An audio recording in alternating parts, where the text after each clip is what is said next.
अंबाला पाहिलं का ग तू? ती ओवी सोबत फळे आणायला गेली होती. अगं तेव्हा तर मी बी बघितलं होतं, पण आता त्याला लई वेळ झाला आहे. आता कुठं आहे काय आहे काही ठाऊक आहे का तुला? अहो इथेच कुठेतरी असेल. लग्न घर आहे, तुम्ही उगाच चिंता करताय. देव करो आणि तसंच असू दे, पण मला उगाच तिची काळजी लागून राहिली आहे. जीव घाबरा गुबरा होऊ लागला.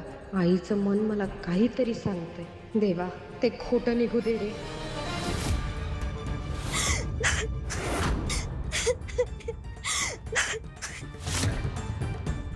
ओवी, अगं काय झालं? अंबा कुठे आहे? मी आणि आंबा फुलं वेचायला गेलो होतो ना हळदीच्या कार्यक्रमासाठी. अगं मग काय झालं तिकडं? हा, तिला तिला काही झालं आहे का? हा, कुठं आहे ती? अगं बोल ना काहीतरी. आंबा अचानक गायब झाली आहे. मला वाटलं महालात आली असेल म्हणून मी ते आले, पण इथं अजिबात सापडना झाली. आईचं मन कधी खोटं बोलत नाही. मला जाणीव होतच होती काहीतरी वंगाळ होणार. आता मलाच अंबाला हुडकायला जायला पाहिजे. अंबा, अंबा कुठे आहेस तू? हे गाव किती सुनसून आहे, इथं कोणीच दिसत नाही. अगं अंबा, तुझ्या ताईच्या हळदीसाठी गावातले सगळे गावकरी महालात गेलेत म्हणून. अगं बाई, माझ्या ध्यानातच नाही. मग आपण दोघी इथं कशा पायी आलो आहोत? आपण पण हळदीच्या इथं जायला पाहिजे, ताईला हळद लावायला पाहिजे.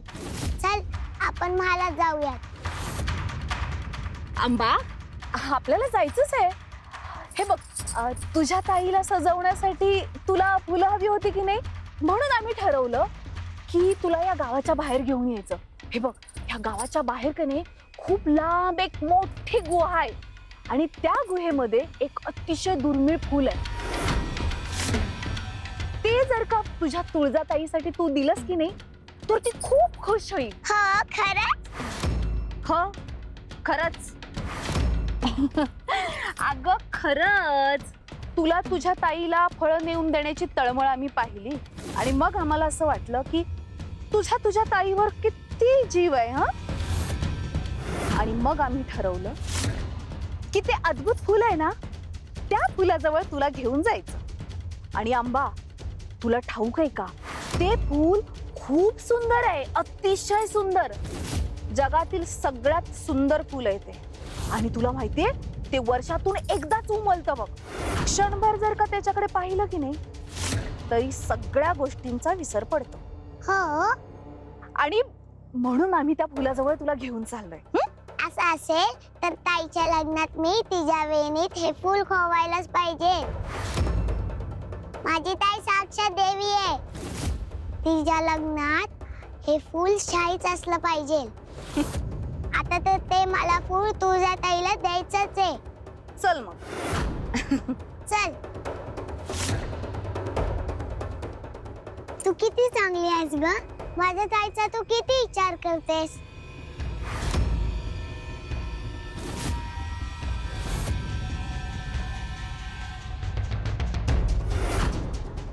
ती बघ, पद्माताई. ती पण तेच फूल घ्यायला चालली असेल का? ही इथे कशी काय? नाही नाही, हिचं इथे असणं योग्य नाही.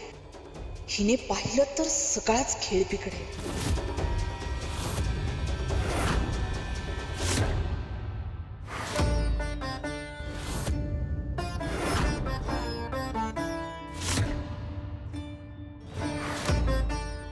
तुळजा,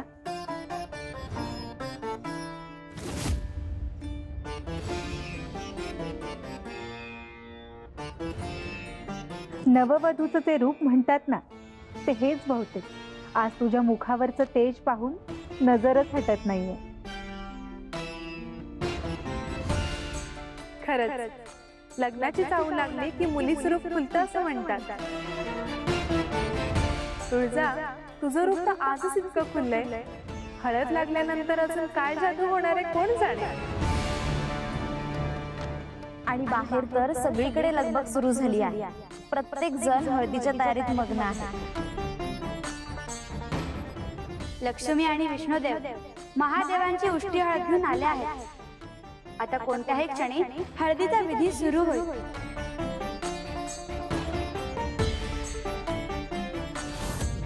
अगं तुम्ही अजून काय गप्पाच मारत बसला आहात?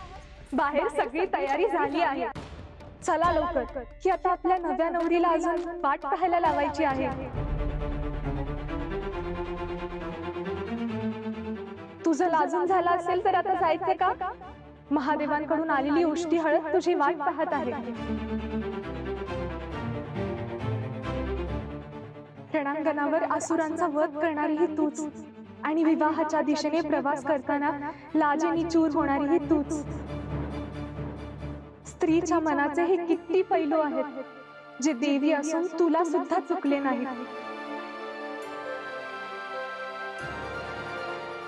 तुळजा, तुळजा, अंबा, अंबा. अगं काय झालं? तुझ्या डोळ्यात अश्रू?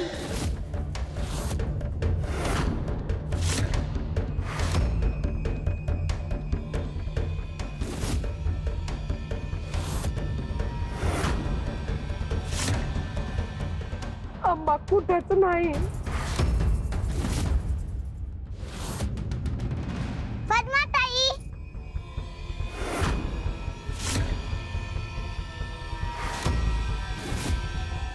हा नक्कीच आंबाचा आवाज होता. पण ती इथे काय करत असेल? मला भास झाला का? असू शकतं. देवींना भेटायच्या विचारात कदाचित माझ्या मनात असे भ्रम तयार होत असतील. चला लवकर जायला हवं, उशीर होतोय.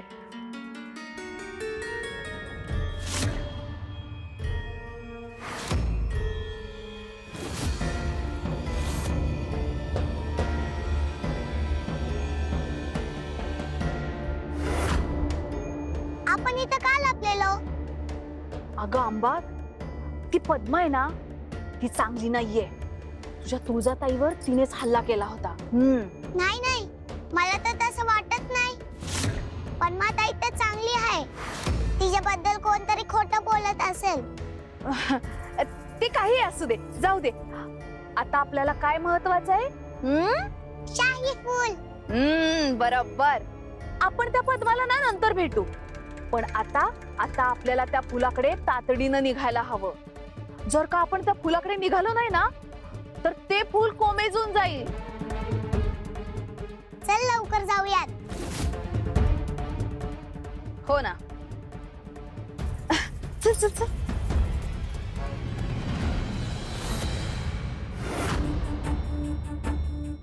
आई हे बघ, शांत हो, स्वतःला सावर. नेमकं काय झालंय आम्हाला सांग. तू नाही सांगितलं तर आम्हाला कसं कळेल? अगं मगापासनं मी अंबाला हाक मारतीये, पण पोर रोज देईना. म्हणून मग मीच तिला शोधायला बाहेर पडले. तर हे पैंजण बाहेर बागेत सापडलं. अंबासोबत काहीतरी खोटं नाटक घडलं असणार बघ. माते, चिंता करू नका. लेकरं आहेत ती, लक्ष कुठे असतं त्यांचं? खेळता खेळता पैंजण पडला असेल. पडलं असतं तर ते उघडं असतं ना. अगं हे बंद आहे. बंद असलेलं पैंजण पायातून कसं पडणार? सकाळपासून मला वाटत होतं की काहीतरी गडबड आहे, म्हणून मी अंबाला शोधत होते. लेकराला काहीही झालं तरी त्याची चाहूल सगळ्यात आधी आईलाच लागते. तुझ्या अगं आता तूच काय ते बघ बाबा, कुठे असेल माझी पोर?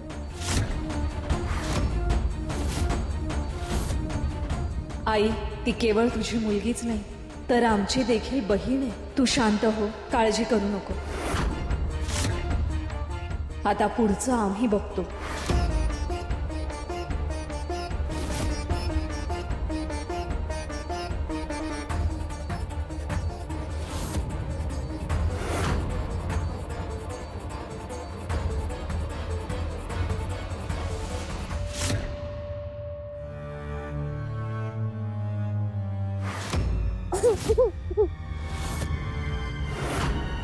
ताई तू कुठेस?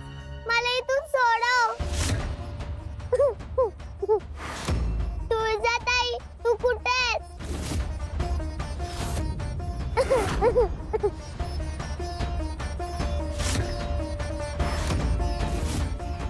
अंबा दिसते आम्हाला, परंतु तिला एका असुरी मायेने एका गुहेत बंदिस्त केलंय.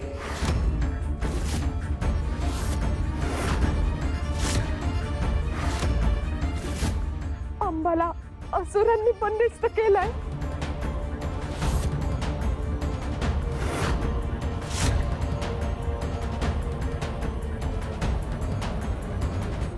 जोपर्यंत तुझी ही लेक उठी आहे तोपर्यंत अंबाच्या केसाला देखील कुणीही धक्का लावू शकणार नाही. पण तुळजा, अंबाला कोणी बंदिस्त करून ठेवलं असेल? ही कोणती असुरी माया आहे? आम्हाला माहित आहे की ती व्यक्ती कोण आहे. अंबा केवळ एक निमित्त आहे. तिचा खरा डाव आमच्यावरच आहे.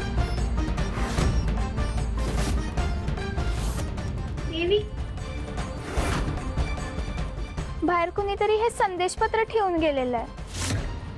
त्यावर तुमचंच नाव आहे.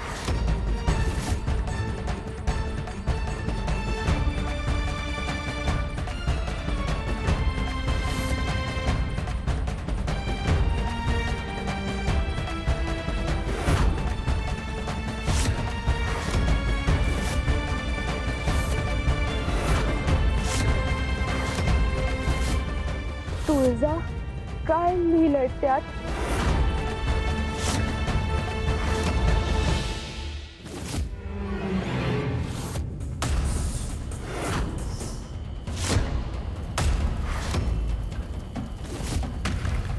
शुंभा, इतका अपमान सहन करून सुद्धा पुन्हा आमच्या समक्ष येण्याचं साहस होतंय हिचं.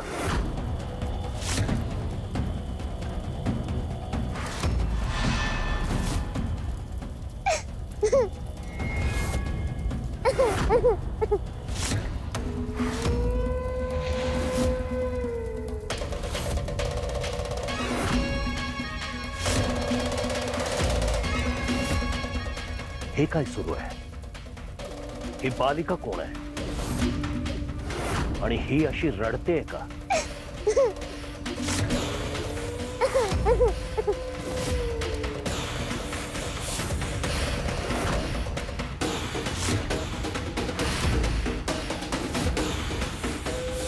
शुंभा,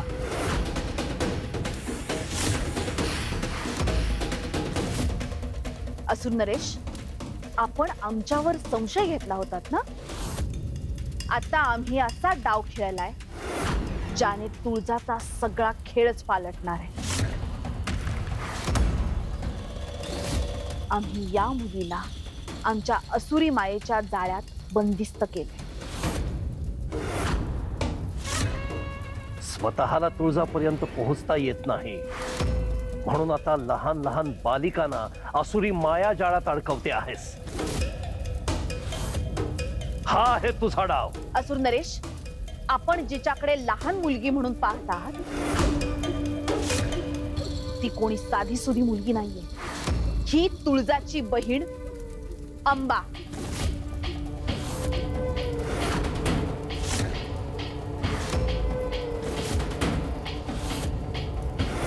तुळजासाठी तिच्या माणसांपेक्षा महत्वाचं असं काहीच नाही. आणि आम्ही तिथेच घाव घातलाय जिथे तुळजा सर्वात जास्त कमकुवत आहे. आजपर्यंत जो आघात आपण करण्याचा प्रयत्न करत होतो तो आम्ही केलाय. आता तुळजा स्वतःहून तुमच्या समोर येईल, परंतु युद्धासाठी नाही, याचनेसाठी.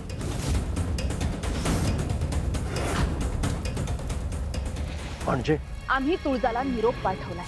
आमच्या मायावी बंधनात बंदिस्त असलेली आंबा तिला जर का जिवंत हवी असेल तर तिला असुर नरेशांना शरण यावंच लागेल. आता तुळजाला तिचा विवाह अर्धवट सोडून नाक घासत तुमच्या समोर यावंच लागेल. तिला शरणागती पत्करावीच लागेल. असुर नरेश, आम्ही आपल्याला वचन दिलं होतं, तुळजाच्या अंगाला हळद लागण्याच्या आधी ती स्वतःहून नाक घासत तुमच्या दाराशी येईल. आणि तुला खरंच वाटतं की तुळजा हे करेल? हो असुर नरेश, आम्ही तिच्या सोबत बराच काळ घालवलाय, त्यामुळे आम्ही तिला चांगलंच ओळखतो. मानवी रूपामध्ये असलेली तुळजा नात्यांसाठी नक्कीच झुकेल. तिला शरणागती पत्करावीच लागेल.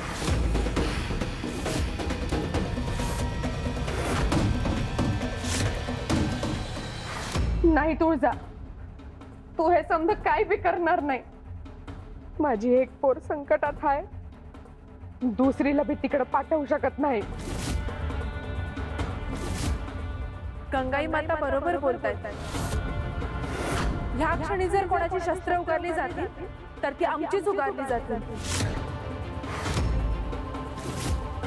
हो हो, अंबाबाई योग्य बोलतीये. हे युद्ध आमचं आहे. हा लढा आमच्या बहिणीसाठीच आहे, जिच्या जीवासमोर दुसरी कोणतीही गोष्ट मोठी नाही. आणि जर तिच्यासाठी आमचं सुख, आमचा विवाह सगळं पणाला लावावं लागलं तरी देखील आम्ही मागे हटणार नाही.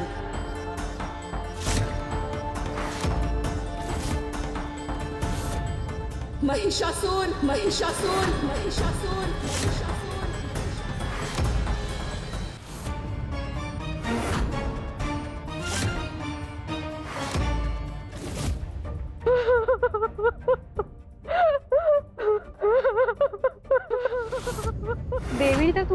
देवींनीच मला इथे त्यांच्या हळदीसाठी बोलावलंय.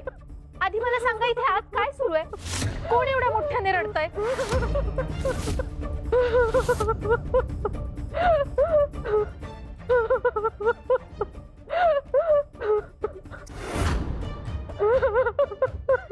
काकू,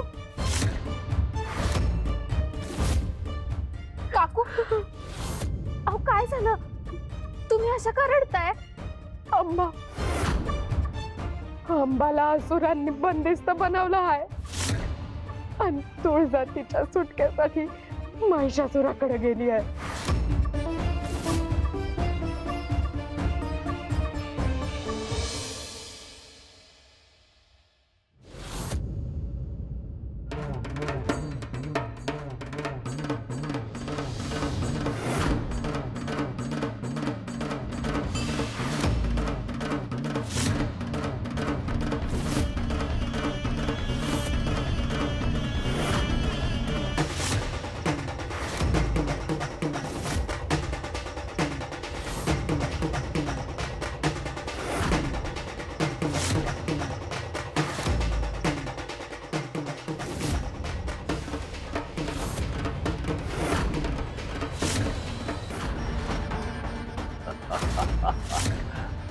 आमच्या बहिणीला तुझ्या असुरी माया जाळातून मुक्त कर.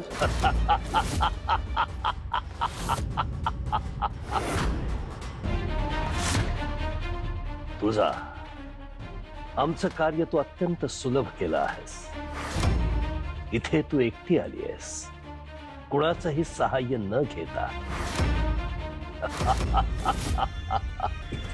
हा तुझा मानवी अंश आता संपूर्णपणे आमच्या शक्तीच्या प्रभावाखाली आहे. आम्हाला जे हवं होतं अगदी तेच घडलंय, अगदी तेच. तुझी ही निरर्थक बडबड ऐकण्यासाठी आम्ही इथे आलेलो नाही. आमच्या बहिणीला मुक्त कर.